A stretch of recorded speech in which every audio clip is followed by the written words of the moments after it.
That Movie Nut here with a review for Prometheus, the 2012 science fiction film starring Noomi Rapace, Idris Elba, and Michael Fassbender.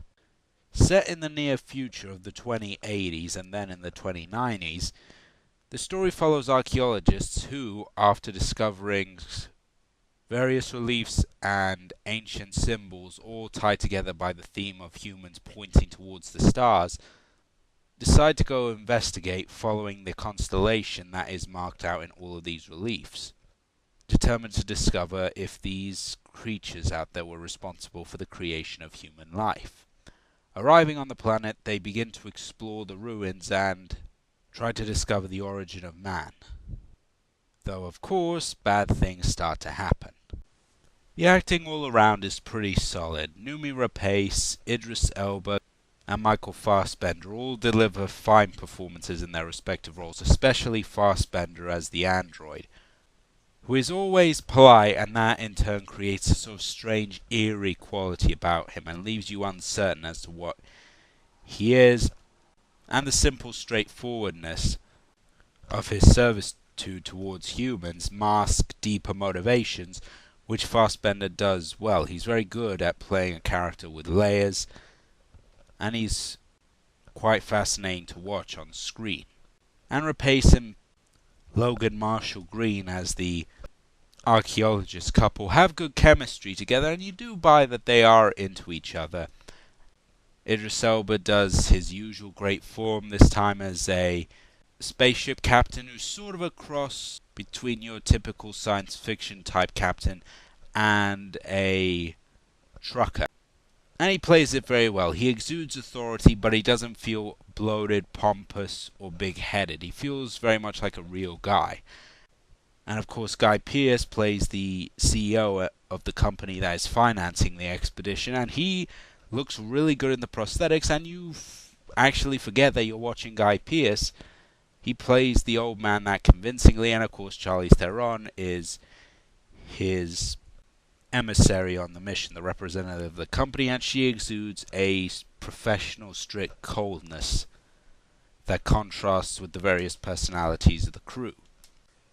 Now, aside from that, something else I can immediately give Prometheus points for is the visuals. They are incredible.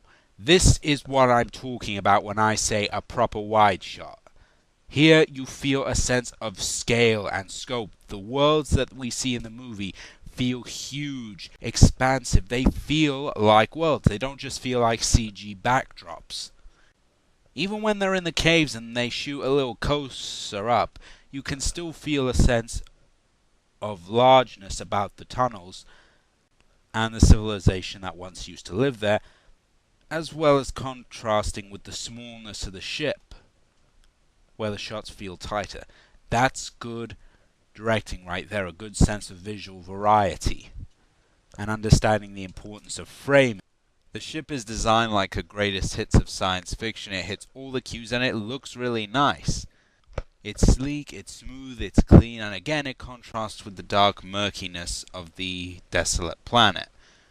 And speaking of which, the culture is actually really fascinating and cool looking. It's a strange cross of ancient Greece, Aztec, and sort of reptilian, and that's really, really cool looking. It gives the ruins a really interesting look. In particular, the giant stone head that you see in all the advertising looks even more impressive in the film, and it shows that the art department really got to run loose with this. Also to note is the musical score provided by Mark Streitenfeld, who also did the music for a couple of other Scott movies such as American Gangster and his reimagining of Robin Hood. The score is pretty much everything that the great science fiction scores are. It's big, it's sweeping, it's orchestral, there's some chorus thrown in, and it sounds absolutely beautiful. The opening and closing themes to the movie are great, and give it an appropriate sense of epicness, yet also a haunting quality. And now we come to the most important thing, which is the script.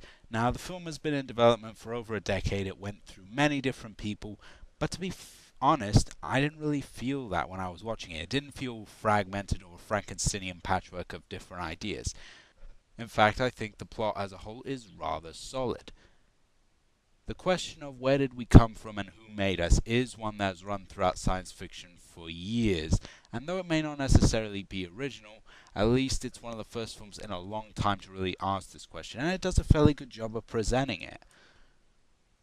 They build up a really interesting culture for these creatures that supposedly created us, as well as a good degree of mystery, which is essential in any good science fiction thriller.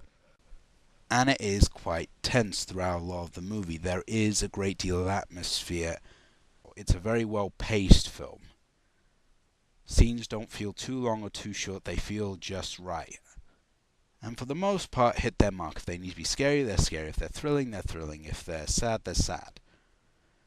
Back that up with a script that has mostly solid writing, which is absolutely essential given that in a science fiction film like this, the characters have to sound believable if you're to buy all the fantastical elements. And here the characters talk like real people, which is a huge relief because, frankly, in a lot of science fiction films, they tend to give them very stagey operatic dialogue. Here the characters feel like what people would say if they were out in space.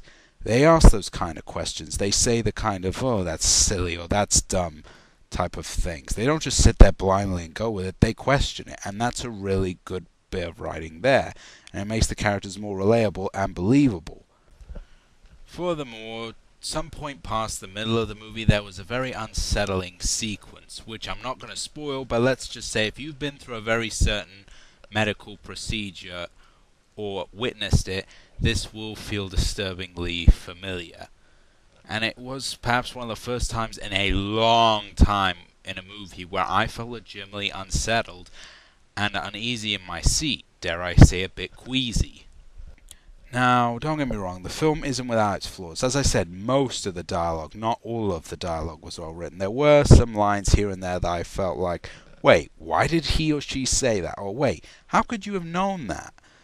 In particular, there's a scene later in the movie with Idris Elba where he says something, and I just thought to myself, how the hell are you saying that? That doesn't sound at all like what we've heard from you up until this point.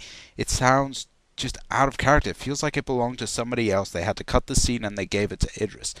He performs it well. It just doesn't sound like the kind of words that character would say. In addition, two of the characters here, I'm going to be honest, they are the skids and mud flap of the movie. They don't break it, but you can just tell from the first couple of words that come out of their mouths like, yep, you're going to die first, aren't you? They're not pleasant, they're not nice, and they're both incredibly stereotypical. One looks like a punk rocker and the other looks like your typical nerdy scientist, complete with glasses. And the last little thing is that the ending, which I'm not going to spoil, does leave it open for a sequel. And frankly, that's not so much a complaint as just a little irritant. I kind of dislike it when a movie ends on that sort of note. I really wish it would have rounded itself out a little better, but you know what? It doesn't change the fact that this is still a high quality movie. And most of the stuff I said is easy to digest and just move past. It doesn't change the fact that the movie is well made, it's well paced, it's got its fair share of unsettling sequences, and it's Scott doing what he does best. It's going back to his roots, making these type of movies they used to make earlier in his career. And as for the question of if this is or isn't an Alien prequel, I'm going to say not really.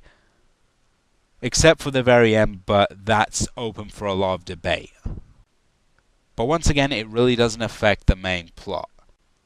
And the movie has enough going for it that it never bothered me whether or not it was tying into Alien or not. That didn't matter. And so I must give Prometheus a silver star. A couple of nigglices here and there do stop it from getting a gold, but it is still a very high quality movie and it's probably Scott's best film in a long time. It's visceral, it's dark, it's imaginative, it's got a lot of strong moments, and of course Michael Fassbender's eerie yet fascinating character all make it more than worth your time. And don't go into it wondering is this or isn't this related to Alien. That's not important, just enjoy the movie for what it is and you will be rewarded.